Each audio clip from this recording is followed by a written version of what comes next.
तो आप किस कौन कौन सा सर को पहले बुलाया मैम? पीयूष सर। पीयूष को बुलाइए। बिल्कुल इफ्तिकार। Thank you. तो thank you so much Iftikar ji. बहुत बहुत धन्यवाद आपका। पहले तो मैं सभी को गुड मॉर्निंग बोलना चाहूंगा, जय आरसीएन सभी को। आशा करता हूँ सभी स्वस्थ हैं, सभी महफूज हैं। जैसे इफ्तिकार जी ने बोला, एक बेहतरीन प्रोडक्ट जिसका इंतजार हम सभी को था, उस पर चर्चा करने वाले हैं। तो टॉपिक, आज के चर्चा का विषय वही प्रोडक्ट रहने वाला है जिसका इंतजार आप सभी को था। बेसब्री से इंतजार इंतजार था, तो चैट बॉक्स में मुझे एक्साइटमेंट सबसे पहले शो कीजिए। अगर इंतजार बेसब्री से था तो चैट बॉक्स में एक्साइटमेंट दिखना चाहिए। प्लीज चैट बॉक्स पे यूज कीजिए और वो एक्साइटमेंट शो होना चाहिए। परफेक्ट परफेक्ट, ये हुई ना बात। तो उसी प्रोडक्ट के बारे में हम चर्चा करेंगे। पहले मैं आपसे कुछ सवाल पूछना चाहूँ। पहले मुझे ये सवाल का उत्तर दीजिए, क्या आप जानते थे कि मार्केट में ऐसा कोई अद्भुत प्रोडक्ट अवेलेबल है जो डायबिटीज को कंट्रोल और मैनेज कर सकता है? क्या आप जानते थे? जानते थे तो हाँ लिखिए चैट बॉक्स में।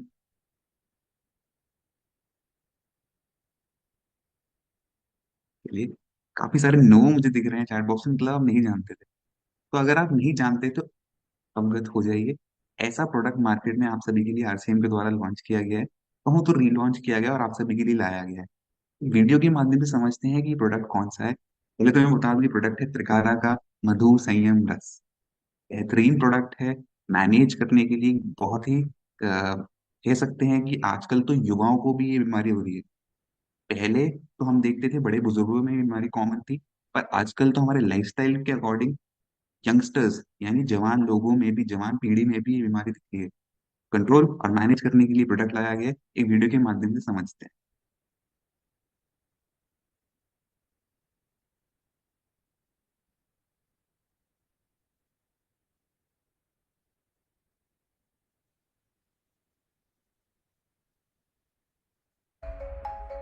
डायबिटीज की बीमारी भारत में बेतहाशा बढ़ती जा रही है, जिसके कारण इसकी गिरफ्त में आ चुके व्यक्तियों को जीवन भर दवा लेने के अलावा कोई विकल्प नहीं रहता है। दवा की मात्रा भी निरंतर बढ़ती रहती है और बीमारी व दवा के दुष्परिणाम भी इंसान को भुगतने पड़ते हैं।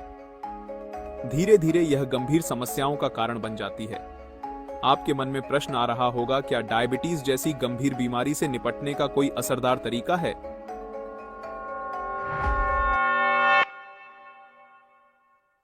जी हाँ, आरसीएम लेकर आया है डायबिटीज रूपी बीमारी को धीरे धीरे बिना दवा के नियंत्रित करने में मददगार प्राकृतिक तत्वों से बना एक समाधान, जिसका नाम है त्रिकारा मधु संयम रस।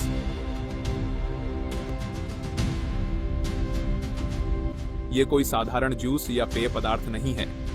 आरसीएम की रिसर्च टीम ने भारतीय प्राचीन ग्रंथों व वर्तमान की स्थितियों के आधार पर वर्षों तक अध्ययन व कई प्रयोग करने के बाद इस रस को तैयार किया है। इसे बनाने से पहले आरसीएम ने इस पर गहन क्लिनिकल परीक्षण किए हैं। इन परीक्षणों का उद्देश्य केवल इसका प्रभाव सिद्ध करना नहीं था, बल्कि यह सुनिश्चित करना भी था कि यह प्रोडक्ट पूरी तरह से सुरक्षित और लंबे समय तक उपयोग के लिए प्रभावी हो। आरसीएम के इन क्लिनिकल परीक्षणों की वजह से त्रिकारा मधु संयम रस ने डायबिटीज प्रबंधन के क्षेत्र में एक नया मानक स्थापित किया है। इन परीक्षणों के नतीजों ने साबित किया कि त्रिकारा मधु संयम रस ने न केवल ब्लड शुगर लेवल को बेहतर ढंग से नियंत्रित किया, बल्कि शरीर की ऊर्जा और समग्र स्वास्थ्य को भी बढ़ाया। प्रतिदिन 30 मिलीलीटर दिन में 2 बार इस रस का सेवन करना है, साथ में ली जा रही दवा का सेवन करते रहना है। डायबिटीज के लिए उपयुक्त आहार का सेवन करना है। गामा ऑरिजानॉल के 2 कैप्सूल का सेवन करना है। नियमित व्यायाम करना है व ली जा रही दवा को शुगर की जांच करते हुए धीरे धीरे कम करते जाना है। एक दिन आप बिना दवा के अपनी शुगर को सामान्य स्तर पर ला सकते हैं।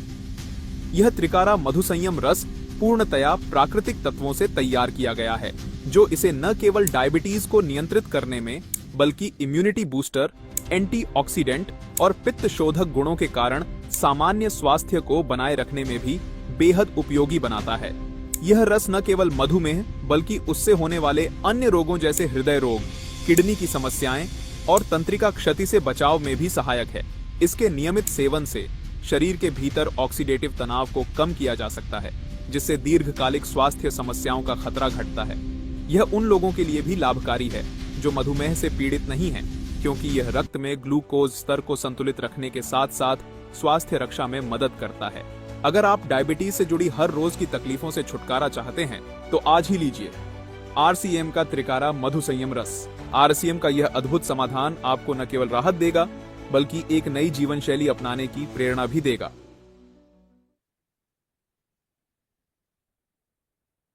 चलिए, तो ये था लाइफ चेंजिंग प्रोडक्ट जो आरसीएम के द्वारा लॉन्च किया गया। आशा करता हूँ सभी को ये प्रोडक्ट का आने से बहुत ही ज्यादा उत्साहित हैं, आप बहुत ही ज्यादा एक्साइटेड हैं। तो वो एक्साइटमेंट चैट बॉक्स में दिखनी चाहिए सबसे पहले तो चैट बॉक्स में एक्साइटमेंट बरकरार रहनी चाहिए, क्योंकि अब जो आने वाले हैं स्टेज पे जो माइक लेने वाले हैं वो एक स्पेशलिस्ट है। अब आपके मन में सवाल तो बहुत आ रहे होंगे ड्रग से रिलेटेड। आपके लिए स्पेशली स्पेशलिस्ट को बुलाया गया है जिन्होंने ये बनाया है। ये बेहतरीन आयुर्वेदिक फॉर्मूला का निर्माण जिसने किया है वो स्पेशलिस्ट यहाँ मौजूद हैं और आपको हेल्प करेंगे, वो समझाने में हेल्प करेंगे क्या विशेषताएं हैं इस प्रोडक्ट की, किन किन इंग्रेडिएंट से यानी क्या क्या मिला के इस प्रोडक्ट को बनाया गया। तो बिना किसी देरी के मैं उनको स्टेज पे माइक के लिए उनको इनवाइट करना चाहूंगा।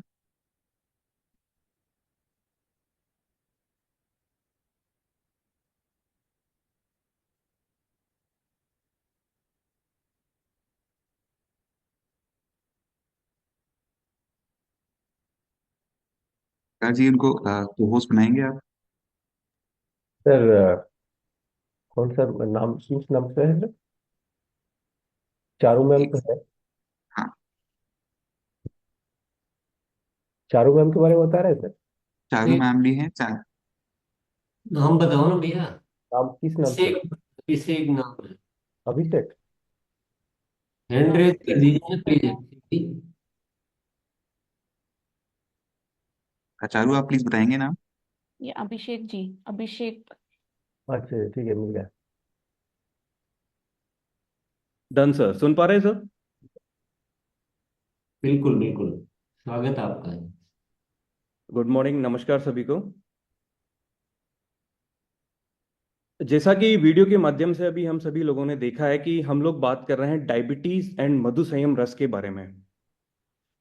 तो मधु संयम रस के मोड ऑफ एक्शन को समझने से पहले हमें इसके रूट कोज को समझना चाहिए कि इसका रूट कोज क्या है, कि हमने क्या डिजीज को ध्यान में रखते हुए या क्या प्रॉब्लम को ध्यान में रखते हुए मधु संयम रस का निर्माण किया है। Basic problem is that diabetes. Diabetes क्या है?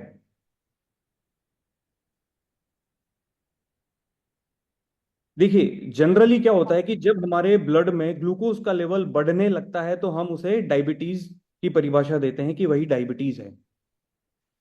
अब इस ग्लूकोज को हमारी सेल्स तक पहुंचाने का काम एक स्पेशल टाइप का हार्मोन करता है जिसे हम इंसुलिन कहते हैं। जनरली आज की इंफॉर्मेशन हो सकता है थोड़ी सी टेक्निकल हो, बट मधु संयम रस को समझने के लिए ये सारी इंफॉर्मेशन हमें ध्यान होना बहुत ज्यादा जरूरी है। इंसुलिन ही ग्लूकोज को पिक करके ब्लड से उठा करके सेल्स तक पहुंचाता है। इस इंसुलिन का निर्माण कहां होता है? इंसुलिन का निर्माण हमारे पैनक्रियास, जो कि एक वाइटल ऑर्गन है शरीर का, पैनक्रियास की पैनक्रियाटिक ग्लैंड में जो बीटा सेल्स अवेलेबल होती है वहीं इंसुलिन का निर्माण होता है। अब डायबिटीज की दो कंडीशंस होती है, एक हाइपोग्लाइसेमिया और एक हाइपरग्लाइसेमिया। ये वर्ड्स हमें याद होना जरूरी है। हाइपो एंड हाइपर, उससे आप डिफरेंशिएट कर पाएंगे कि बेसिकली किसी भी पेशेंट में प्रॉब्लम क्या है। हाइपोग्लाइसेमिया वह चीज होती है जहां ग्लूकोज लेवल ब्लड में काफी कम हो जाता है, उसे हम ग्लाइपोहाइसीमिया बोलते हैं। But diabetes is what? Diabetes को सीधे शब्दों में बोलेंगे हम लोग हाइपरग्लाइसेमिया, जहां ग्लूकोज की मात्रा ब्लड में बढ़ जाती है, इंक्रीज हो जाती है। ये बहुत सीधे शब्दों में और बहुत इजी शब्दों में हमें याद रखना है कि जहां ग्लूकोज की मात्रा हमारे ब्लड में बढ़ जाती है उसे हम हाइपरग्लाइसेमिया या फिर डायबिटीज मेलिटस बोलते हैं। डायबिटीज मेलिटस दो टाइप की होती है, टाइप 1 एंड टाइप 2। टाइप 1 क्या होता है? जैसा कि सबको पता है कि टाइप 1 डायबिटीज में जो पैनक्रियाज में बीटा सेल्स अवेलेबल होती है वो इंसुलिन का निर्माण करना बंद कर देती है। उस कंडीशन में क्या होता है कि जो पेशेंट्स होते हैं जो टाइप 1 डायबिटीज से पीड़ित हैं उन्हें इंसुलिन के इंजेक्शंस एक्सटर्नली लेने पड़ते हैं। अब ये किन को इफेक्ट करती है? ये सबसे ज्यादा इफेक्ट करती है चिल्ड्रन को और यूथ को, और बहुत बड़ा रीजन है कि ये एक जनरेशन से दूसरे जनरेशन में भी ट्रांसफर होती है। ये सबसे बड़ा रीजन है। अब हम आते हैं टाइप 2 डायबिटीज पे। टाइप 2 डायबिटीज में क्या होता है, आपके शरीर में इंसुलिन का निर्माण तो बराबर हो रहा है बट फिर भी ग्लूकोज का लेवल बढ़ा हुआ है। इसके पीछे के क्या रीजन है? इंसुलिन का निर्माण बराबर हो रहा है बट फिर भी ग्लूकोज लेवल बढ़ा हुआ है। Keep in mind that. इसके पीछे का सबसे बड़ा रीजन यह है कि जो इंसुलिन ग्लूकोज को पिक करके सेल्स तक पहुंचाता है यूटिलाइज होने के लिए एनर्जी में, वो सेल्स देखिए ओवर कैपेसिटी पे तो काम नहीं कर सकती है, वो एक लिमिटेड मात्रा में ही उस ग्लूकोज को एक्सेप्ट कर सकती है, एब्जॉर्ब कर सकती है। तो जब इंसुलिन का निर्माण बराबर हो रहा है, ग्लूकोज भी आ रहा है, तो इंसुलिन क्या करता है कि उस ग्लूकोज को उठाकर सेल्स की तरफ फेंकता है, ग्लूकोज को पिक किया सेल्स की तरफ ट्रांसफर करता है। तो उस कंडीशन में क्या होता है कि सेल्स ओवर द पीरियड सालों बाद एक रेजिस्टेंट बैरियर बना देती है इंसुलिन के अगेंस्ट में। क्यों? इंसुलिन अब चाहकर भी उस ग्लूकोज को जो हमारे ब्लड शुगर में आया है, ब्लड में आया है, उस ग्लूकोज को पिक करके सेल्स तक नहीं पहुंचा पा रही है। सेल्स ने उसके अगेंस्ट में एक वॉल खड़ी कर दी है। सीधे शब्दों में हम लोग ये समझे कि अभी हम लोग जहां बैठे हैं, अब उससे एक सेल समझ लीजिए और आपने दरवाजा बंद किया है और आपके दरवाजे के बाहर की सिचुएशन को आप ये समझ लीजिए कि वहां इंसुलिन फ्लो हो रहा है, वहां हीमोग्लोबिन फ्लो हो रहा है, वहां ब्लड फ्लो हो रहा है। अब आप जिस रूम में बैठे हैं या एज ए सेल आप उस रूम को अगर कंसिडर करेंगे ना, तो उस रूम की साइज के अकॉर्डिंग बाहर से आपके रूम के अंदर कोई मटेरियल आया, आपने वहां स्टोर किया, कोई मटेरियल आया, आपने वहां स्टोर किया, बट एक सिचुएशन ऐसी आ जाएगी कि एक आपका रूम पूरा ऑक्यूपाइड हो जाएगा। अब आपके पास रखने के लिए जगह नहीं रहेगी वहां पे। जब रखने के लिए जगह नहीं है तो आप क्या करेंगे कि बाहर से जो चीजें आ रही है आप एक रेजिस्टेंट बैरियर बना देंगे। आप आपके दरवाजे को कस के बंद कर देंगे कि अब बाहर से कोई भी चीज मेरे रूम में नहीं आनी चाहिए क्योंकि मेरे रूम में अब जगह नहीं है। तो बेसिकली वही सेल्स रेस्पॉन्ड करती है ओवर द पीरियड। ये इंसुलिन रेजिस्टेंट कोई ओवरनाइट नहीं होता है, इस प्रोसेस को होने में सालों लग जाते हैं। आज हमने ये इंसुलिन रेजिस्टेंट को अब तक थोड़ा सा समझा है। अब सबसे बेसिक पॉइंट जो हमारा है कि हमें अभी फूड को समझना है। ये सारी चीजों पे बात हम लोग इसलिए कर रहे हैं, इससे आप मधु संयम रस के मोड ऑफ एक्शन को समझ पाएंगे कि मधु संयम रस एक्चुअली काम कैसे करता है। हमारा फूड जो भी हम खाते हैं उसके दो बेसिक पार्ट होते हैं, माइक्रोन्यूट्रिएंट्स एंड मैक्रोन्यूट्रिएंट्स। माइक्रोन्यूट्रिएंट्स क्या होते हैं? माइक्रोन्यूट्रिएंट्स में सभी तरह के विटामिन एंड मिनरल्स होते हैं। एंड मैक्रोन्यूट्रिएंट्स में 3 कंपोनेंट होते हैं बेसिक। हम लोग कोई भी फूड खाते हैं उसके बेसिक 3 कंपोनेंट तो होंगे ही होंगे। आप कुछ भी खाएं, आप फ्रूट खाएं, आप चपाती खाएं, आप चावल खाएं, व्हाटएवर कुछ भी खाएं, उसके 3 बेसिक कंपोनेंट होंगे, फैट, प्रोटीन एंड कार्बोहाइड्रेट। 3 चीजें हमने खाई फूड के रूप में, तीनों चीजें हमारे शरीर के अंदर जाती है। अब ग्लूकोज जब हम लोग फूड इंटेक करते हैं तो तीनों चीजें गई, फैट, प्रोटीन, कार्बोहाइड्रेट। जब कार्बोहाइड्रेट हमारे शरीर के अंदर जाता है तो वो ग्लूकोज के रूप में ब्रेक डाउन होता है। मतलब कार्बोहाइड्रेट ही ग्लूकोज है, ग्लूकोज ही शुगर है, तीनों टर्म एक ही है। आप यही मान के चलें, कहीं पे भी कंफ्यूज नहीं होना है। कार्बोहाइड्रेट, ग्लूकोज एंड शुगर एक ही टर्म है। तो वो कार्बोहाइड्रेट ग्लूकोज के रूप में ब्रेक डाउन होता है। फैट जो होता है वो फैटी एसिड के रूप में ब्रेक डाउन होता है, और जो प्रोटीन होते हैं वो अमीनो एसिड्स के रूप में ब्रेक डाउन होते हैं। अब तीनों के ब्रेकडाउन में कैटलिस्ट काम करता है। ये थोड़ा सा टेक्निकल वर्ड है बट इसे समझना जरूरी है। वो डाइजेस्टिव एंजाइम्स होते हैं बेसिकली। और ये डाइजेस्टिव एंजाइम बनाता कौन है? ये डाइजेस्टिव एंजाइम हमारी पैनक्रियाज ही बनाती है। कार्बोहाइड्रेट को ग्लूकोज में ब्रेकडाउन करने के लिए जो रेस्पॉन्सिबल एंजाइम है, डाइजेस्टिव एंजाइम, उसे हम अमाइलेज बोलते हैं। फैट को डाइजेस्ट करने के लिए जो रेस्पॉन्सिबल एंजाइम है उसे हम लाइपेज बोलते हैं। और प्रोटीन को डाइजेस्ट करने के लिए जो रेस्पॉन्सिबल एंजाइम है हमें उसे प्रोटीएज बोलते हैं।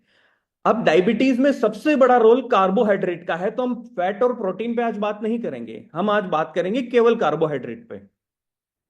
क्योंकि मैंने आपको जैसे बताया कि कार्बोहाइड्रेट ही ग्लूकोज है और वही शुगर है। अब कार्बोहाइड्रेट का जो ब्रेकडाउन है वो हमारे मुंह से ही शुरू हो जाता है। आप समझिएगा, जैसे हमने फूड इंटेक किया उसके बाद में कार्बोहाइड्रेट का ब्रेकडाउन हमारे मुंह से ही स्टार्ट हो गया है। अब हमारे मुंह में सलाइवरी ग्लैंड होती है जो सलाइवा बनाती है, जो लार बनाती है। उसी लार में डाइजेस्टिव एंजाइम होता है लाइपेज, जो रेस्पॉन्सिबल होता है कार्बोहाइड्रेट को ब्रेकडाउन करने में। वो कार्बोहाइड्रेट ब्रेकडाउन होके ग्लूकोज के रूप में शरीर के अंदर पहुंचता है। बिल्कुल इसे ना एज ए पिक्चर दिमाग में बिठाइए तो मधु संयम रस को समझने में बड़ा इजी रहेगा। कार्बोहाइड्रेट टूट के ग्लूकोज के रूप में आपके ब्लड में पहुंचा है। अब इंसुलिन जो प्रोड्यूस कर रहा है पैनक्रियाज, वो इंसुलिन का काम है कि उस ग्लूकोज को उठा करके सेल्स तक पहुंचाना है। अब हम थोड़ा एक टर्म और रहेगी ग्लाइसेमिक लोड, उस पर थोड़ा बाद में आएंगे। सबसे पहले हम एक वाइटल ऑर्गन के बारे में और समझेंगे जो रेस्पॉन्सिबल है एज वेल एज, जैसे पैनक्रियाज है वैसे ही वो वाइटल ऑर्गन रेस्पॉन्सिबल है डायबिटीज में। वो वाइटल ऑर्गन कौन सा है? वो वाइटल ऑर्गन है लीवर। लीवर का स्वस्थ रहना भी बहुत ज्यादा जरूरी है, क्योंकि डायबिटीज की वजह से लीवर खराब हो सकता है या खराब लीवर की वजह से डायबिटीज हो सकती है, वाइस वर्सा है।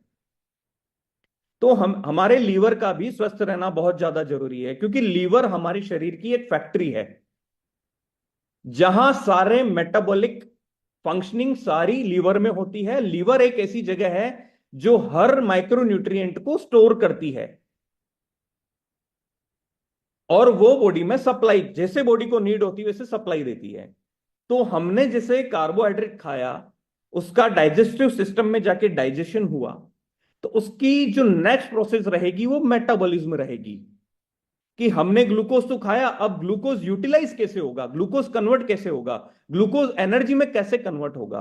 ग्लूकोज के एनर्जी में कन्वर्ट होने वाले प्रोसेस को ही हम लोग मेटाबॉलिज्म बोलेंगे। वो मेटाबॉलिज्म का प्रोसेस लीवर में होता है। हमने कोई भी चीज खाई, वो ब्लड में जैसे ब्रेकडाउन होके ब्लड में आई, उसके बाद में वो डायरेक्ट बॉडी को सप्लाई नहीं हो जाएगी। उसके बाद में वो जो डाइजेस्ट हो गया है वो ब्लड के थ्रू लीवर में जाएगा और जो अनडाइजेस्टेड कंपोनेंट है वो स्टूल के थ्रू बाहर आ जाएंगे। जो काम की चीज है वो ब्रेकडाउन हो चुकी है, वो ब्लड के थ्रू लीवर में जाएगी। लीवर एक ऐसा ऑर्गन है जो सबसे पहले जो भी कंपोनेंट आया है लीवर के अंदर उसे इंस्पेक्ट करेगा, उसे डिटॉक्सिफाई करेगा, उसे मेटाबोलाइज करेगा, उसे ब्रेक डाउन करेगा। इस चीज को बहुत ध्यान से समझना है हमें कि लीवर जो ग्लूकोज या एमिनो एसिड्स ब्रेकडाउन हुए शरीर के अंदर, ग्लूकोज जो ब्रेकडाउन हुआ है डाइजेस्टिव सिस्टम में, अब वो एनर्जी में कन्वर्ट होने के लिए अब लीवर का रोल रहता है। तो लीवर का स्वस्थ रहना भी हमारे लिए उतना ही जरूरी है। अब क्या होता है कि जैसे जैसे अब डायबिटीज होने की बहुत सारी स्टेजेस हैं। जब डायबिटीज होने लगती है और डायबिटीज का पता चलता है किसी पेशेंट को, तब तक तो उसकी 20% आई विजन तो चला गया होता है और उसके बाद में उसके शरीर में इंसुलिन का रेजिस्टेंट बढ़ने लगता है कि सेल्स ने ग्लूकोज को एक्सेप्ट करना कम कर दिया है या फिर इंसुलिन के अगेंस्ट में रेजिस्टेंट बैरियर बना दिया है। और कार्बोहाइड्रेट को मैंने समझाया कि कार्बोहाइड्रेट ग्लूकोज में ब्रेकडाउन होके जाता है, इंसुलिन उसे सेल्स तक पहुंचाता है, वो सारी चीजें। अब बेसिकली क्या होता है कि जब हम लोग लेबोरेटरी डायग्नोसिस के लिए जाते हैं तो HbA1c का टेस्ट हम लोग कराते हैं, जिसे ग्लाइकेटेड हीमोग्लोबिन A1c बोलते हैं हम लोग, जो 5 से 7% की रेंज में तो नॉर्मल होता है, 7 से 8% की रेंज में प्री डायबिटीज रेंज में आता है, और मोर देन 8% वो डायबिटीज की रेंज में आता है। हमने डायबिटीज को समझ लिया है, हमने लीवर के फंक्शनिंग को समझ लिया है, हमने प्रॉब्लम को समझ लिया है। क्या इस प्रॉब्लम का समाधान इस प्रकृति में अवेलेबल है, प्राकृतिक रूप से अवेलेबल है? इसे समझना बहुत ज्यादा जरूरी है।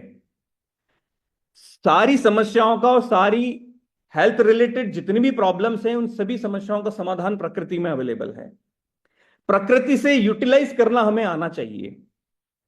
हमें पता है कि डायबिटीज में करेला काम करेगा, हमें पता है जामुन काम करेगा, क्योंकि बहुत सारी इंफॉर्मेशन अवेलेबल है, हमें सब कुछ पता है।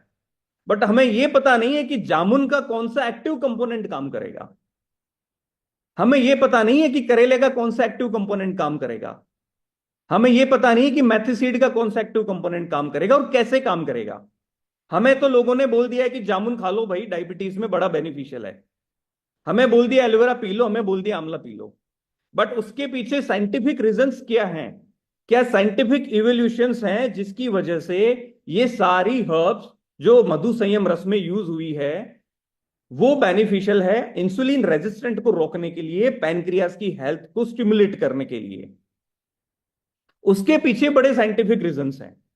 सबसे पहले तो मैं बताना चाहूंगा कि मधु संयम रस को बनाने के लिए हमने ये इंग्रेडिएंट्स ही क्यों यूज किए हैं। इसके पीछे की टर्म को समझिएगा आप, glycaemic index and glycaemic load.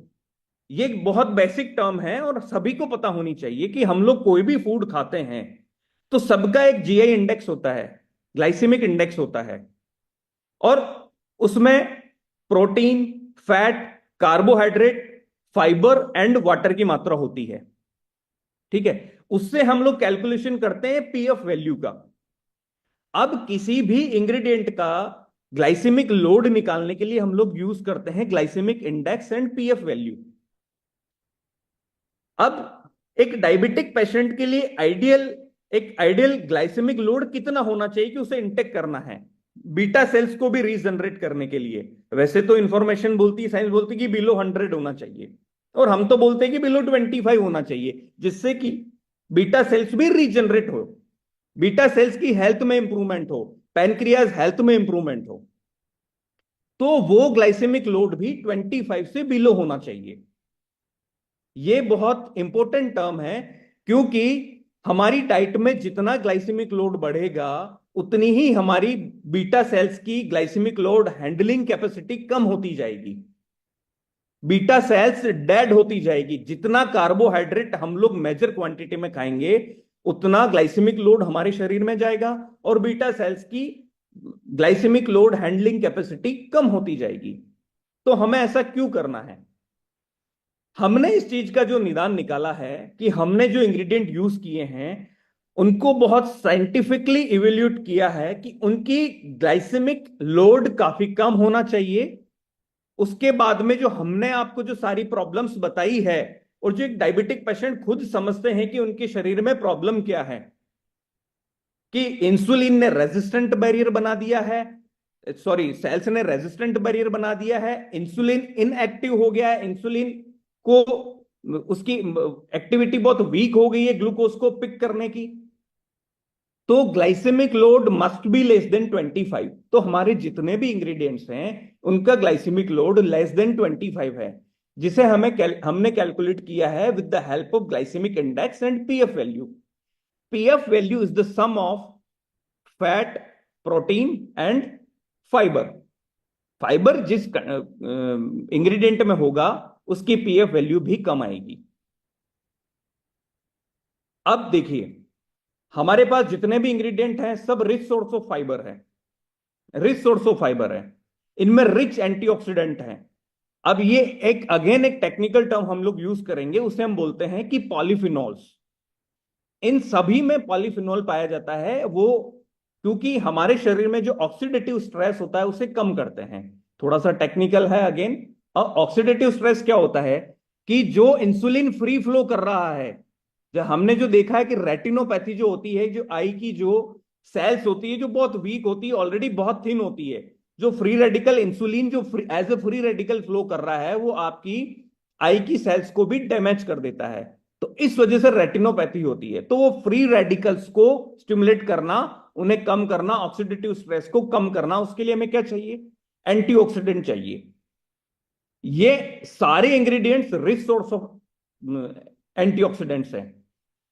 जैसा कि मैंने आपको बताया कि हमने ये सारे इंग्रेडिएंट्स नॉर्मली नहीं पिक कर लिए हैं, हमने इनको स्टडी किया है और हमने इनके इफेक्ट्स को देखा है कि इनके जो एक्टिव कंपोनेंट है, जो फाइटोमोलिक्यूल्स है, जो फाइटोन्यूट्रिएंट्स हैं, वो कैसे काम करते हैं डायबिटीज के लिए, इंसुलिन रेजिस्टेंट में।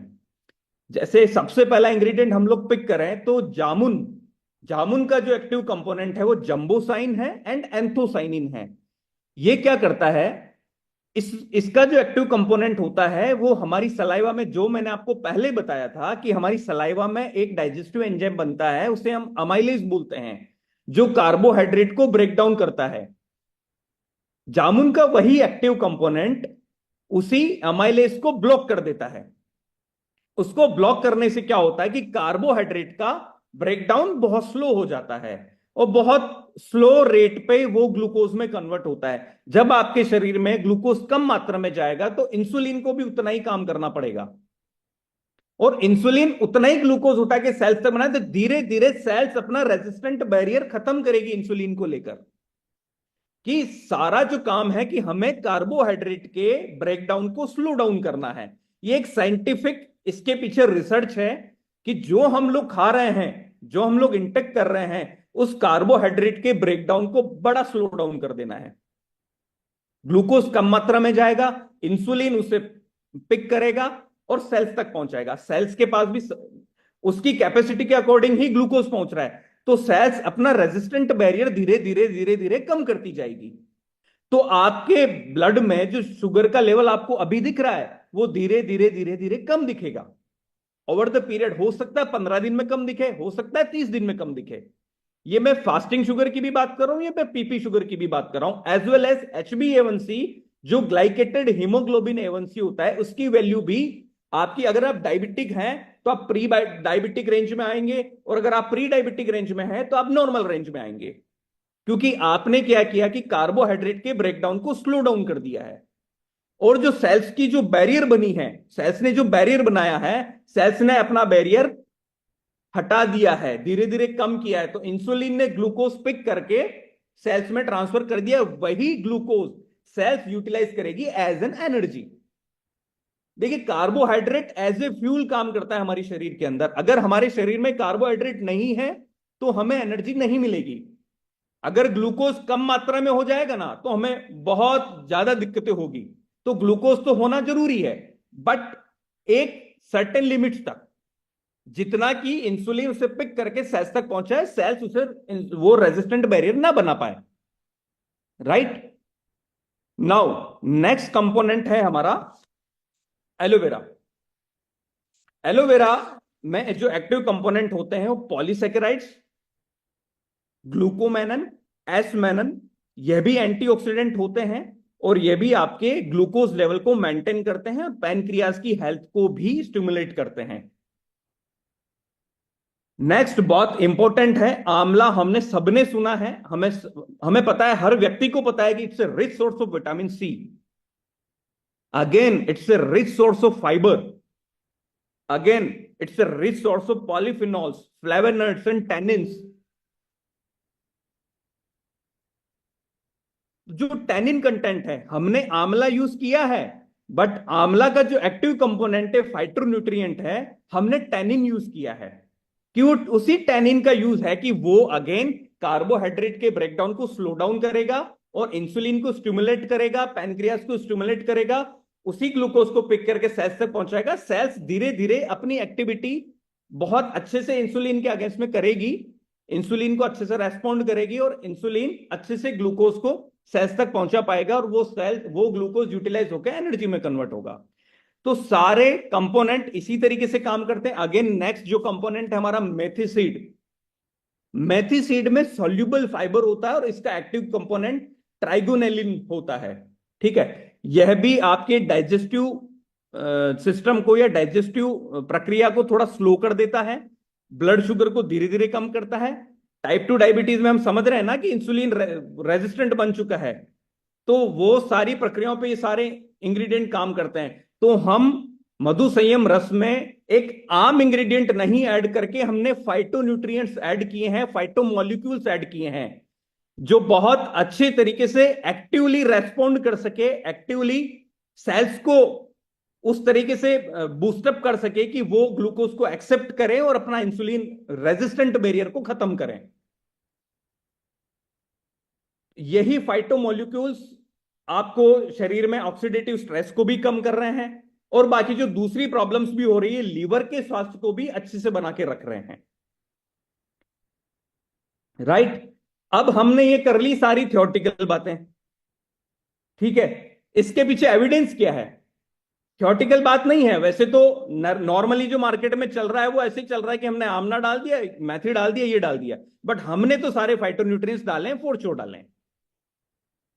अब ये सारी बातें तो हमने कर ली, अब इसके पीछे का एविडेंस क्या है हमारे पास में? सर एविडेंस तो पेपर पे आते तभी सब लोग ट्रस्ट करते हैं ना सर, जब लोगों को फायदा पहुंचता है तभी ट्रस्ट होता है ना सर। तो हमने 90 डेज का क्लिनिकल ट्रायल कंडक्ट करा है 70 पेशेंट्स पे। 70 पेशेंट्स पे सिंगल आर्म क्लिनिकल ट्रायल हम लोगों ने रन करा है। ये प्रोसेस काफी टाइम से चल रहा है हमारा। हमने इंटरनल ट्रायल्स भी रन किए हैं, हमने क्लिनिकल ट्रायल्स भी रन किए, जो रैंडम पेशेंट्स हम लोगों ने पिक किए, जिन्हें हम नहीं जानते हैं, जिन्हें हम नहीं जानते हैं, वो रैंडम पेशेंट्स इंडिया के हर कोने से हम लोगों ने पिक किए हैं, सैंपल्स गए हैं और क्लिनिकल ट्रायल के ये सारा एक CTRI के अंडर में सारा रजिस्ट्रेशन हुआ है और क्लिनिकल ट्रायल कंडक्ट कराया हम लोगों ने। तो ये है सर प्रैक्टिकल इंफॉर्मेशन और प्रैक्टिकल रिजल्ट्स सामने, कि जहां हमने HbA1c के रिजल्ट्स को 20%, 18 to 20% तक सुधारा है। ये 30 डेज का मैं अगर एक रिजल्ट की बात करूं तो 7 से 4 पेशेंट का जो हमने फॉलोअप लिया था, तो उनके एलोपैथिक मेडिसिन भी डॉक्टर ने बंद करने के लिए बोल दिए थे। Allopathic medicine is what? Metformin. Metformin के नुकसान क्या है सर? मेटफॉर्मिन आप लेंगे, एक छोटी सी गोली लेंगे, अगेन वो कार्बोहाइड्रेट के ब्रेकडाउन को स्लो डाउन करेगा, ग्लूकोज में धीरे से स्लो करेगा, धीरे से ब्रेक डाउन करेगा। बट मेटफॉर्मिन का नुकसान यह है कि वो लीवर में, लीवर जो स्टोर कर रहा है ग्लूकोज को, तो वो उस प्रोसेस को बंद कर देगा, उससे आपकी सेल्स टिश्यूज को डैमेज होगा। हम ये किसी से कंपेयर नहीं कर रहे हैं, बट ये सच्चाई है, ये साइंटिफिकली प्रूवन है कि ये मेडिसिन से ये नुकसान होते हैं। But what we are doing, हमने HbA1c के लेवल को 18 to 20% तक कम किया है, हमने फास्टिंग प्लाज्मा को 26% तक कम किया है, और हमने PP ग्लूकोज को 32% तक कम किया है, जो कि अपने आप में बहुत अच्छे और जबरदस्त रिजल्ट्स हैं। और यह 90 दिनों तक चलने वाला क्लिनिकल ट्रायल था, जिसमें किसी भी पेशेंट को कोई साइड इफेक्ट नहीं हुआ। इवन उनकी लाइफस्टाइल में बहुत सुधार हुआ, उन्होंने भी कुछ चेंजेस किए। देखिए, सबसे पहली चीज, पहला पॉइंट ये कि food is the first line of health care. अगर हमारा फूड अच्छा होगा तो हम लोग, और हमारी लाइफस्टाइल अच्छी होगी तो हम लोग किसी भी बीमारी से निजात पा सकते हैं। तो एक बेसिक नॉलेज और एक डिसिप्लिन, वो अगर हम लोग फॉलो करेंगे तो हम किसी भी बीमारी से, कोई भी बीमारी, उससे निजात पा सकते हैं। प्रॉपर नेचुरल मेडिकेशंस हमारे लिए बहुत ज्यादा जरूरी है।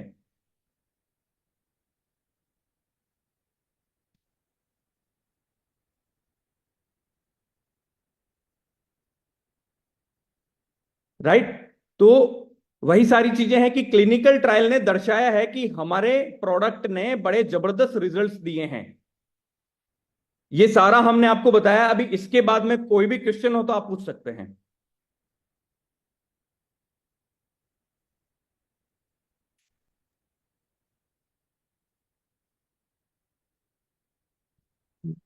स्क्रीन शेयर थोड़ा बंद कर दीजिए।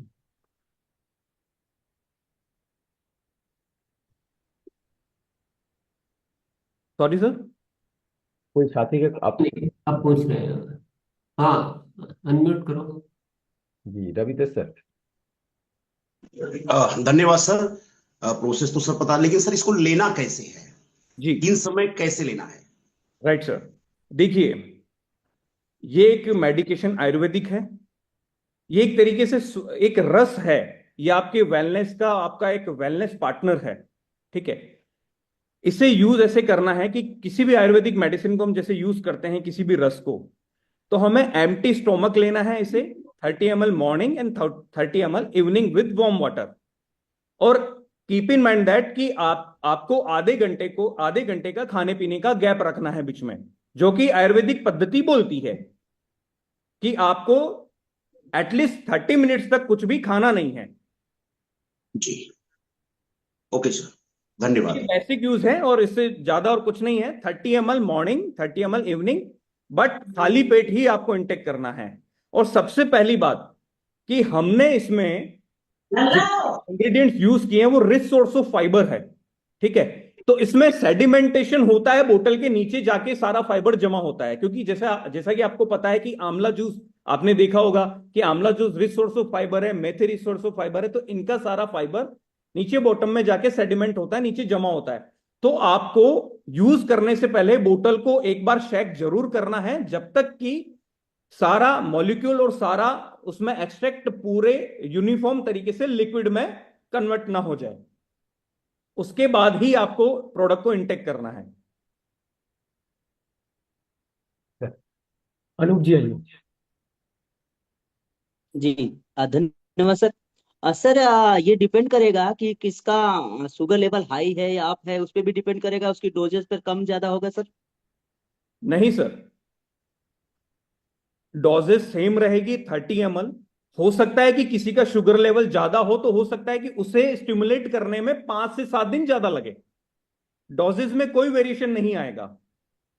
ये बॉडी टू बॉडी वेरी करेगा। किसी का बॉडी मेडिसिन को जल्दी से एक्सेप्ट कर लेगा, किसी का बॉडी थोड़ा लेट करेगा, क्योंकि नेचुरल प्रोडक्ट है। देखो, इसमें किसी भी टाइप का कोई दूसरा इंग्रेडिएंट है ही नहीं, कोई दूसरा एडिटिव्स नहीं है कि हमने इसे गम फ्री रखा है। नहीं तो लोग क्या करते हैं, इसमें गम मिला देते हैं, तो उससे क्या होता है कि सारी चीजें वो उसमें यूनिफॉर्म तरीके से रहती है। हमने बिल्कुल नेचुरल रखा है, ताकि इसका जो भी नेचुरल फाइबर है वो सारा बॉटम में जाके इसीलिए जमा होता है। इसलिए आपको बोला है कि चेक वेल बिफोर यूज, जब भी यूज करें उससे पहले इसको अच्छे से चेक करें। और डोजेज में कोई चेंजेस नहीं करने हैं आपको। 30 ml मॉर्निंग, 30 ml इवनिंग, किसी भी ब्लड शुगर लेवल के लिए कुछ भी चेंजेस नहीं करना है। जी सर। बबीता मैम आइए। Babita ji welcome. Thank you sir. Sir, जैसे कि माना गया है कि अक्सर प्रेग्नेंट लेडी को डायबिटिक हो जाता है सर, शुगर हो जाता है, वो भी हाई लेवल पे, तो इसका यूज कर सकते हैं हम? देखिए, हमने क्लियर मेंशन किया है अवॉइड ड्यूरिंग प्रेगनेंसी। ओ उसका सर। रीजन ये है कि ड्यूरिंग प्रेगनेंसी एक महिला के शरीर में हार्मोनल चेंजेस आते हैं, और वो एक जीव को और अपने साथ में लेके कैरी कर रही है। तो उस वक्त हार्मोनल जो चेंजेस होते हैं, वहां हमें किसी भी टाइप का मेडिकेशन अवॉइड करना चाहिए। भले ही यह नेचुरल है, फिर भी हम बोलते हैं कि इसे अवॉइड करें, क्योंकि आयुर्वेद ऐसा बोलता है। जी सर। संतोष सर। संतोष जी। जी सर, धन्यवाद सर, रिस्पेक्टेड सर को प्रणाम। और सर, जैसे इसमें हम लोग कुछ इसको लेते वक्त कुछ परहेज भी हम लोग रखेंगे कि इसके साथ ये नहीं लेना है। ये एक क्वेश्चन था सर, छोटा सा। बिल्कुल सर, ये छोटा नहीं सर, बहुत इंपॉर्टेंट क्वेश्चन है ये। जी। हम आपको परहेज का नहीं बोल रहे हैं, मैं केवल 2 टर्म बोलूंगा आपको, जानकारी और अनुशासन, नॉलेज एंड डिसिप्लिन। आपकी लाइफस्टाइल को बहुत अच्छे से मैनेज करना है आपको। ठीक है। क्या होगा, फूड को मैनेज करना है, पहले फूड को समझना है। इसीलिए सर मैंने थोड़ा टेक्निकली आप लोगों को बताया था कि हम लोग जो फूड खाते हैं ना, उसी में सब कुछ होता है। ठीक यस। है। फूड को मैनेज करना है, हमें नॉलेज होना चाहिए, और आगे हमें सही नॉलेज को ही स्प्रेड करना चाहिए, और सही नॉलेज को ही ग्रैप्स करना चाहिए।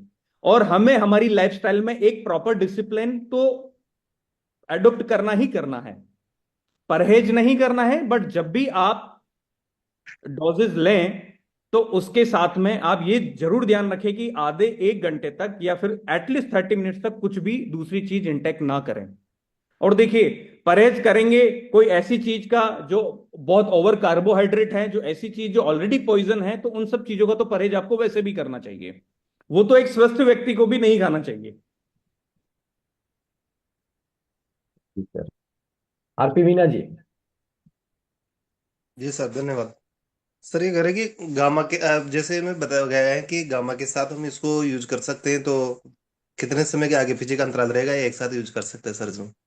और ये शुगर को जड़ से खत्म किया जा सकता है क्या इस प्रोडक्ट से? सर बहुत अच्छा क्वेश्चन पूछा है आपने सर। शुगर को जड़ से खत्म किया जा सकता है क्या? तो पहली चीज तो यह है सर कि हम लोग जड़ से खत्म करने वाली बात नहीं करेंगे सर। हम लोग क्योर करने वाली बात भी नहीं करेंगे सर। हम लोग बात करेंगे डायबिटीज को रिवर्स करने की। अब आप उसे कुछ भी समझें, हमने डायबिटीज रिवर्स कर दी है सर। हम फिर आगे किसी भी टर्म में उसे अंडरस्टैंड करें, हमने डायबिटीज रिवर्स करनी है। अगर आप डायबिटिक है तो हमें आपको नॉर्मल रेंज में लाना है और सदा नॉर्मल रेंज में रहना है। तो हम लोग ये कर सकते हैं, गामा के साथ में आप 100% इसको ले सकते हैं। और किसी भी 2 मेडिकेशन को लेने के लिए एटलीस्ट 15 मिनट का गैप होना चाहिए, ये साइंस बोलती है। जी सर, धन्यवाद। ईश्वर दयाल सर। सर ये जो है शुगर डायबिटीज की जो दवाई है, इसको कितने बार लेनी है, कैसे कैसे लेनी है? दिन में 2 बार, 1 बार कैसे लेनी है सर? और जी 400 शुगर है तो कितना टाइम लगेगा ठीक होने में सर? Right sir.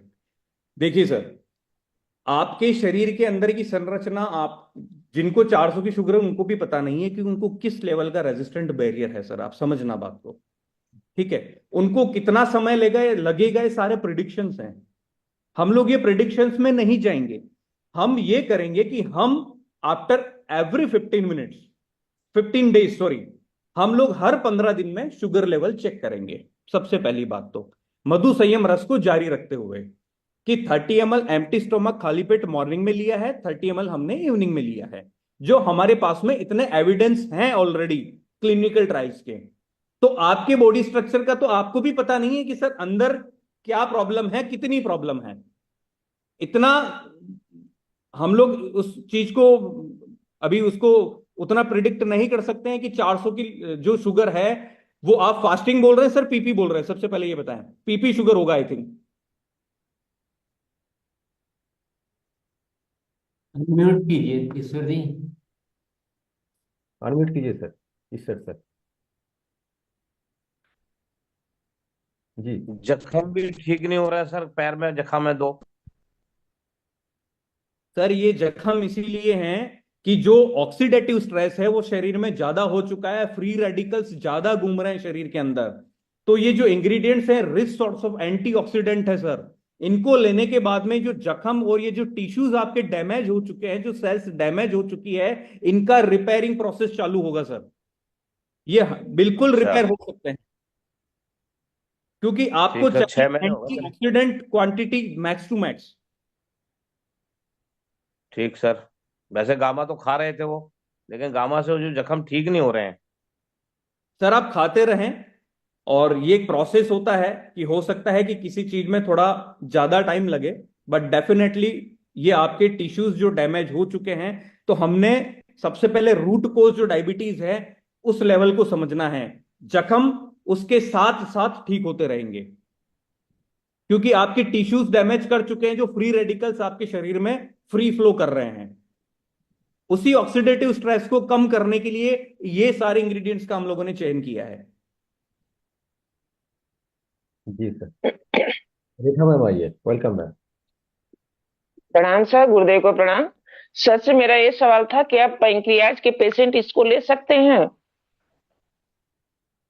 पैनक्रियाज के पेशेंट्स को थोड़ा सा आप मुझे समझाएं कि पैनक्रियाज के पेशेंट्स कैसे, मतलब आप टाइप 1 डायबिटीज की बात कर रहे हैं? सर 97 में पैंक्रियाज हो गया था, अभी उसका कोई वो नहीं है, तो फिर भी इसको ले सकते हैं? अभी तो पैंक्रियाज सही है सर।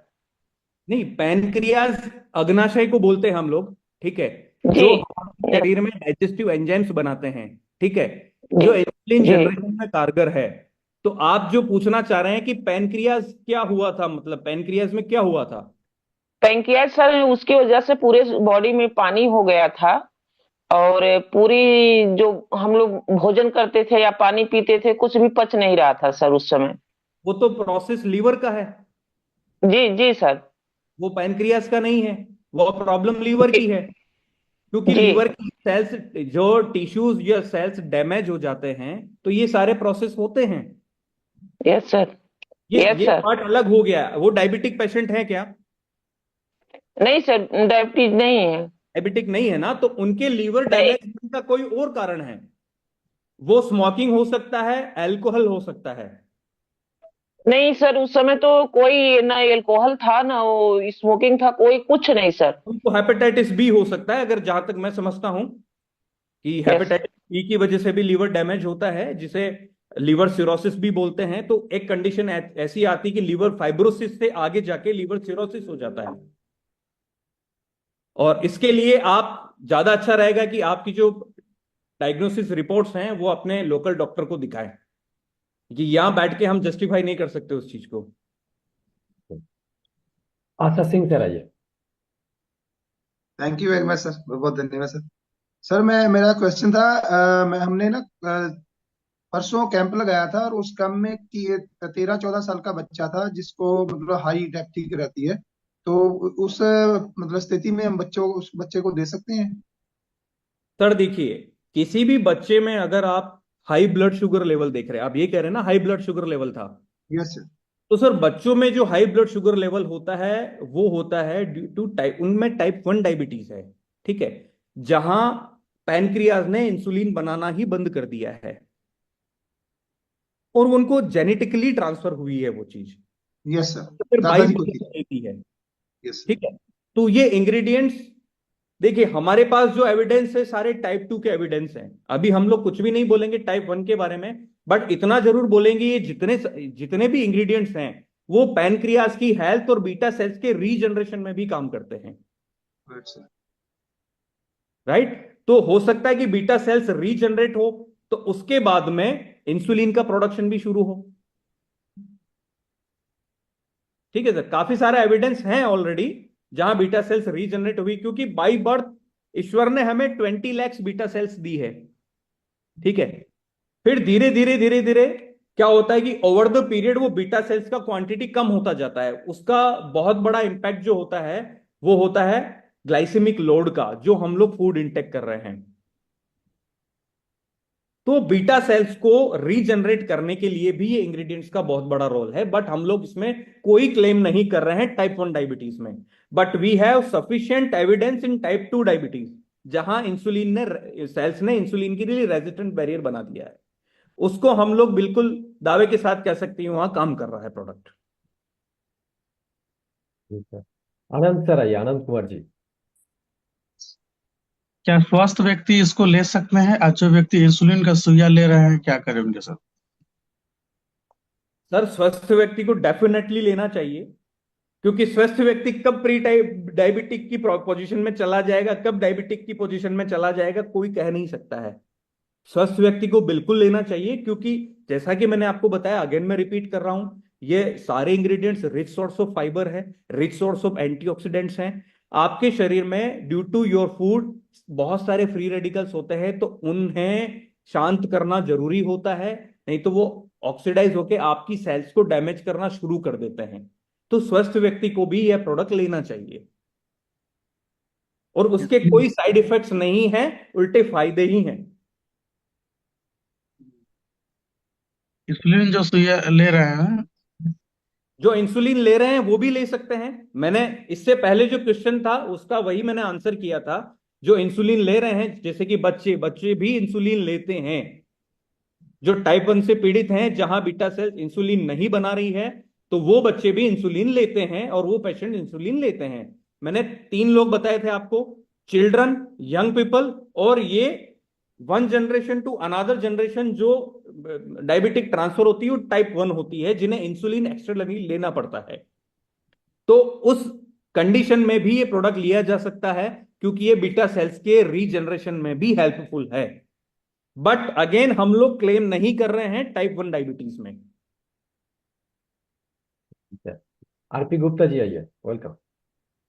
जी सर। सर इसमें कोई एज वेरियर है क्या? कौन सा एज से कौन सा एज तक लेना चाहिए? देखिए, वैसे तो अगर हम बात करें तो हमने जो प्रोडक्ट डिजाइन किया है वो हमने एडल्ट्स के लिए किया है, राइट। जी तो हम जी लोग यही चाहेंगे कि जो 15 साल से ऊपर की आयु वाले लोग हैं वही इसका सेवन करें। Okay sir. यस जी, प्रशांति मैम आइए। सर धन्यवाद।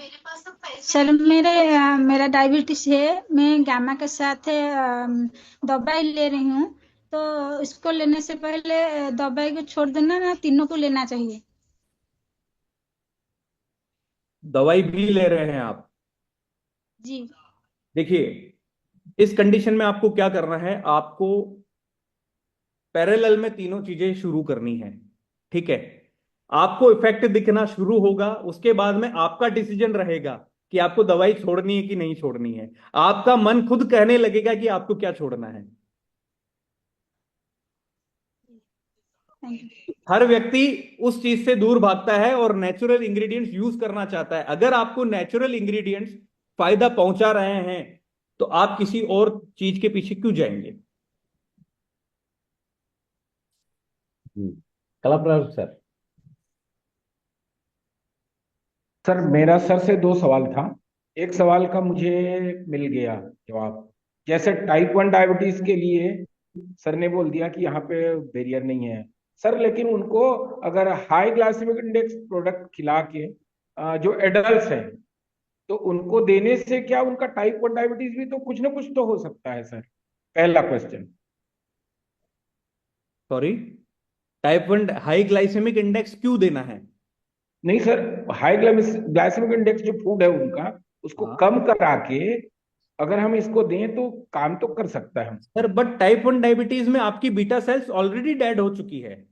ये चीज तो पहले ध्यान रखने की होती है जब हम लोग शुरू से लो ग्लाइसेमिक इंडेक्स का फूड इंटेक करें। जब आपकी बीटा सेल्स डैमेज हो चुकी है तो उसे रीजनरेट करने के लिए, उस रीजनरेशन प्रोसेस के लिए आपको नेचुरल इंग्रेडिएंट्स का सहारा लेना पड़ेगा। और उससे पहले तो सबको पता है कि इंसुलिन के इंजेक्शन लेने ही पड़ते हैं, क्योंकि शरीर को एनर्जी चाहिए ना। शरीर एनर्जी लेगा कहां से? बिल्कुल। अगर इंसुलिन नहीं है तो वो ग्लूकोज सेल्स में ट्रांसफर नहीं हो पा रहा है। तो हमें अगर इमीडिएट इंसुलिन चाहिए तो इमीडिएट इंसुलिन के लिए तो क्या होगा? इंजेक्शन होगा, क्योंकि इंजेक्शन क्या होता है, डायरेक्ट ब्लड में पहुंच जाता है, उसका इमीडिएट इफेक्ट होता है। ये एक थ्योरी है फर्स्ट पास मेटाबॉलिज्म की कि हमने कोई भी, आप समझना इस चीज को, हमने कोई भी मेडिसिन ली है तो सबसे पहले वो हमारे डाइजेस्टिव सिस्टम में जाके उसके बाद में वो लीवर में जाती है। ये चीज मैंने आपको बताई थी, वो मेटाबॉलिज्म प्रोसेस है। लीवर उसे इंस्पेक्ट करता है, डिटॉक्सिफाई करता है, ब्रेक डाउन करता है, ठीक है। तो हमने कोई दवाई ली तो सबसे पहले लीवर के थ्रू होके गुजरेगी। लीवर उसे इंस्पेक्ट करेगा कि ये टॉक्सिन है तो उसे डिटॉक्सिफाई कर देगा, वो काम की चीज है तो फिर बॉडी में स्प्रेड करेगा उसे। तो इंजेक्शन इसलिए लिया जाता है कि तुरंत ब्लड में पहुंच जाता है और लीवर की फंक्शनिंग को बाईपास कर दिया जाता है, तो इमीडिएट इफेक्ट दिखता है। दूसरा ये सर, यहाँ पे हाइपोग्लाइसीमिया वाले जो मरीज होते हैं क्या वो इस प्रोडक्ट को ले सकते हैं सर? नो, हाइपोग्लाइसीमिया के मरीज वैसे भी बहुत कम होते हैं जिनमें लो ब्लड शुगर होता है। लो ब्लड शुगर के पेशेंट्स को तो आपको ग्लूकोज की डोज देनी होती है, ग्लूकोज के शॉट्स देने होते हैं, उनको तो ग्लूकोज चाहिए ना। वहां पे भी ग्लूकोज का अल्टीमेटली कमी हो गया है और हाइपरग्लाइसीमिया में ग्लूकोज बढ़ा हुआ है। तो हाइपोग्लाइसीमिया जब ग्लूकोज है ही नहीं तो ग्लूकोज तो देना पड़ेगा ना। वहां कार्बोहाइड्रेट के ब्रेकडाउन में समस्या हो रही है। आप समझ रहे हैं बात को? डाइजेस्टिव सिस्टम भी बिगड़ा हुआ है, तो वहां ग्लूकोज के डायरेक्ट शॉट्स दिए जाएंगे हाइपोग्लाइसीमिया की कंडीशन में, क्योंकि हमारे इंग्रेडिएंट्स का जो चयन किया हमने वो सभी ग्लूकोज लेवल को कम करने वाले हैं। उनका सबका प्रॉपर्टी हाइपोग्लाइसीमिया वाला है। अगर हम हाइपोग्लाइसीमिया के पेशेंट को भी हाइपोग्लाइसीमिया का मेडिसिन दे देंगे तो ब्लड शुगर लेवल तो और डाउन हो जाएगा ना। जी चलिए इफ्तिकार भी हम थोड़ा सभी से माफी चाहूंगा, क्योंकि अभी टाइम होने वाला है तो हम सबके प्रश्न आज नहीं ले पाएंगे, लेकिन इसका सत्र हम बाद में और रखेंगे। स्पेशली आज तो बहुत सारी वैज्ञानिक जानकारी हमें मिली, पर कुछ बातें मैं आज आपके साथ थोड़ा सा रिपीट करना चाहूंगा कि क्या आपको कभी कोई डॉक्टर या कोई फार्मा कंपनी आपको इतनी जानकारी बता सकती है कि आप जो बनाते हो उसके बारे में हमें जानकारी दो, तो बताएगी क्या? कोई नहीं बताता है, क्योंकि बताए तो कोई दूसरे दिन से लेना ही बंद कर दे कि इसके कितने नुकसान हो सकते हैं, क्या हो सकता है।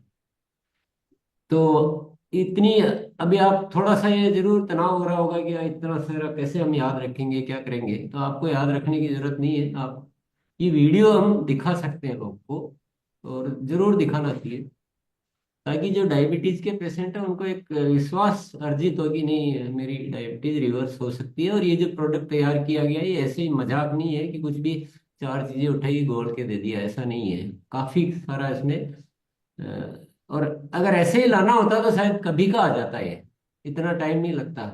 बाकायदा पूरी रिसर्च की गई है, क्लिनिकल ट्रायल किए गए हैं। एक तो ये तथ्य है। दूसरा, अभिषेक जी की आपने बात को या भावों को समझा होगा, तो कभी भी कोई आपको ऐसे झूठे वादे या आपको ऐसा नहीं कह रहे हैं कि यार कैसे भी चलो ले आप तो ले, ऐसा नहीं है। वो बाकायदा रियल बात कर रहे हैं। तो इतना ऑनेस्टी से बताने वाले आपको दुनिया में मेरे को लगता नहीं कोई मिलेगा आपको। एक तथ्य तो मैं आपको बताता हूँ कि डायबिटीज का एक ऐसा हवा बना रखा है, और डायबिटीज के पेशेंट को जीवन भर दवाई लेने का एक कल्चर सा डेवलप हो गया। न तो लेने वाला उसको जागरूक हो रहा है, न कोई दवा कंपनियां या जो भी है वो जागरूक हो रहे हैं, न कोई विज्ञान या न सरकार कोई उस दिशा में। लेकिन डायबिटीज की दवा लेते हैं और उसके दुष्प्रभाव ऐसे होते हैं जो मुझे बताने की जरूरत नहीं है, हम सब जानते हैं। उसके बाद एक से बढ़ दूसरी चीज, दूसरा ऑर्गन खराब होता है, फिर तीसरा खराब होता है, फिर चौथा खराब होता है, और फिर बहुत सारी समस्याएं होती है। बहुत बड़ा ये है। और एक जाल, एक भ्रम फैला रखा है कि डायबिटीज रिवर्स नहीं होती है। सालों सालों से हर कोई उस बात को इतना ज्यादा प्रमोट कर दिया गया है, पूरा एक बड़ा भ्रम फैला दिया गया है कि डायबिटीज रिवर्स नहीं हो सकती है। लेकिन मैं कहता हूँ कि डायबिटीज, मतलब मैं क्या, मतलब आपके सामने सत्य है कि डायबिटीज रिवर्स हो सकती है, बड़े आराम से हो सकती है। कोई तनाव की या कोई बात ही नहीं है। उसके पूरे समाधान है। उसके लिए गामा ओरिजिनल हम यूज कर ही रहे हैं। और ये जो रस बनाया गया है ना, ये बहुत ही ज्यादा उसको बनाया गया है। आप और जिनको नहीं है अभी, जो बॉर्डर पर है, वो भी लेना शुरू कर दें तो ये समस्या में हम जाएंगे ही नहीं। इसके कोई दुष्प्रभाव नहीं है। और डायबिटीज रिवर्स होती है, इस बात को फैलाना है। हमारा काम क्या है? इस बात को फैलाना है कि डायबिटीज रिवर्स हो सकती है। और हमारे पास विज्ञान है, तो इस वीडियो को आप दिखा सकते हैं, क्योंकि हमको तो इतना सब कुछ याद रहेगा नहीं, और हमको तो बहुत सारी काम करने हैं, तो इसको कितना याद कर पाएंगे। पर इसमें से बेसिक बेसिक चीजें आपको समझ में आनी चाहिए, ये बहुत अच्छी रहती है, धीरे धीरे आएगी। तो एक ये तथ्य हो गया। दूसरा, आपको जीवन में अनुशासन तो लाना पड़ेगा। ऐसा नहीं कि हम तो ये बस मधु संयम रस ले रहे गामा, तो बाकी तो कैसे भी जियो, वो तो शायद आप भी समझ सकते हैं। थोड़ा सा डिसिप्लिन होना चाहिए, थोड़ा सा एक्सरसाइज भी करनी है, योगा भी करना है, सोच भी अच्छी रखनी है, गुरुकुल में भी आना है। और खाना पीना में ज्यादा आपको फ्रूट सब्जियां का मात्रा ज्यादा होनी चाहिए, अनाज का कम। तो जो सामान्य नियम है ना, जो किसी को भी होना चाहिए, ऐसा नहीं डायबिटीज के लिए, किसी को भी। और डायबिटीज को थोड़ा विशेष ध्यान थोड़े दिन रखेंगे तो आराम से रिवर्स हो जाएगी। तो आप लोगों के जीवन को कैसा बना सकते हैं कि जो एक प्रताड़ित जीवन जो जीना पड़ रहा है, आपके पास एक ऐसा सोर्स है, ऐसा माध्यम है जिसके द्वारा उनके जीवन को आप खुशियों से भर सकते हैं। मुद्दा ये है, मुद्दा ये है। तो क्या हम सब संकल्प करने के लिए तैयार हैं कि इस हिंदुस्तान की जो डायबिटीज की कैपिटल घोषित कर दिया गया है, अब ये इसको दुनिया में सबसे कम डायबिटीज वाले रहने चाहिए हिंदुस्तान में। एक बहुत बहुत बड़ा मिशन हमें लेना है, और बहुत अच्छे से इसकी तैयारियां करेंगे। बाद में बात करेंगे किसी दिन, आज तो समय हो गया है, लेकिन एक बहुत बड़ा मिशन चलाना चाहिए, इसका बहुत बड़ा मिशन। और हम अभिषेक जी से और गाइडलाइन लेंगे और अच्छे से इसको समझेंगे, पर हमको एक बहुत बड़ा संकल्प लेने की जरूरत है। यही आज यहीं पर अपन बात करेंगे। हाँ, दवा को मॉनिटर, दवाओं के बहुत सारे सवाल पूछे, तो दवाओं को आप मॉनिटर करते रहें, आप चेक करते रहें और उसके अकॉर्डिंग आप डोजेज कम करते रहें। ये तो एक सामान्य सी बात है। बहुत सारे सवाल जो नहीं पूछने चाहिए वो भी हम पूछते रहते हैं, जिसको जरूरत नहीं है, हम रोज ही उस बात को शेयर करते हैं, हर कहीं लिखा हुआ रहता है। तो ये सब बातें हैं। और आप जो किन तरीकों से हम कैसे काम करेंगे वो सब हम बाद में करेंगे। लेकिन जिनको भी दे आप थोड़ा सा अपना डेटा शीट जरूर तैयार करें कि वर्तमान में क्या आपका वो शुगर लेवल्स है, और हर 15 दिन में उनकी जांच करते रहें। आपके पास रिकॉर्ड होना चाहिए, ऐसा नहीं देख के भूल गए वो क्या कर रहे हैं कोई पता नहीं। ये थोड़ा सा हम सब साथ ही तैयार करेंगे और डिटेल में बाद में चर्चा करेंगे। आज का समय तो हो गया है। सभी को बहुत बहुत धन्यवाद। और मेरे को विश्वास है कि आप सबको एक ऐसा नया कुछ ऐसा लग रहा होगा कि अब क्या होने वाला है। मैं तो बहुत ज्यादा आज उत्साहित हूँ, बहुत ज्यादा प्रेरित हूँ। मुझे तो लग रहा है कि जो आरसीएम के कुछ स्टार प्रोडक्ट है उसमें एक और ये जबरदस्त स्टार प्रोडक्ट जुड़ गया है, मधु संयम रस। चलिए, बहुत बहुत धन्यवाद। कल मिलते हैं फिर। अभिषेक सर को बहुत बहुत धन्यवाद। सर, ओवर कर दीजिए सर। हाँ।